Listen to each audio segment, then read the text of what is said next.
Hi friends, అందరికీ T20 world కప్లో కిక్కిచ్చే match మరి ఈరోజు జరిగింది. మరి అదే south Africa Afghanistan.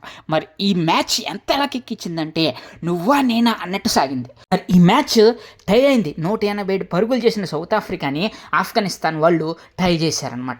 Last over 12-13 పరుగులు కావాలన్నప్పుడు మరి నో బాల్స్ అలాగే మరి వైడ్ చేయడంతో మరి మ్యాచ్ టై అయిపోయింది. లాస్ట్ బాల్ కనుక మరి వాళ్ళు ఆఫ్ఘనిస్తాన్ వాళ్ళు కనుక ఆల్అవుట్ అవ్వకుండా రన్అవుట్ అవ్వకుండా ఉండుంటే ఆఫ్ఘనిస్తాన్ గెలిచేసేది.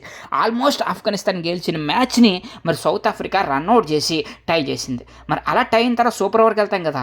ఆ సూపర్ ఓవర్లో ఆఫ్ఘన్ ఫస్ట్ బ్యాటింగ్ చేసి 18 పరుగులు చేస్తే ఆ 18 పరుగుల్ని కూడా చేయడానికి సౌత్ ఆఫ్రికా వాళ్ళు మరి లాస్ట్ బాల్ 6 కొట్టి టై చేశారు. అక్కడికి సూపర్ ఓవర్ కూడా టై అయిపోయింది. ఇక సెకండ్ సూపర్ ఓవర్ చూసుకుంటే సౌత్ ఆఫ్రికా రెచ్చిపోయి బ్యాటింగ్ చేసి సిక్సర్లతో విరుచుకుపడి 23 పరుగులు చేసింది. దాంతో 24 పరుగులు చేయవలసిన ఆఫ్ఘనిస్తాన్ ఇంకా 3 బాల్లో 3 సిక్స్లు కొట్టి ఇంకొక 6 కొడితే మ్యాచ్ అయిపోతుంది అనగా మరి ఆఫ్ఘనిస్తాన్ వాళ్ళు క్యాచ్ ఇచ్చేశారనమాట. దీంతో ఇప్పుడు నువ్వా నేనా అన్నట్టు సాగినటువంటి మ్యాచ్లో చివరికి సౌత్ ఆఫ్రికానే గెలిచింది. దీంతో ఆఫ్ఘనిస్తాన్ పోరాడి ఓడినట్టు అయిందనమాట. మరి మీరు ఎంతమంది మ్యాచ్ చూశారు, మీకేమనిపించిందో కామెంట్ సెక్షన్లో కామెంట్ చేసి మా ఛానల్ సబ్స్క్రైబ్ చేసుకుని మా వీడియోని అయితే లైక్ చేసేయండి.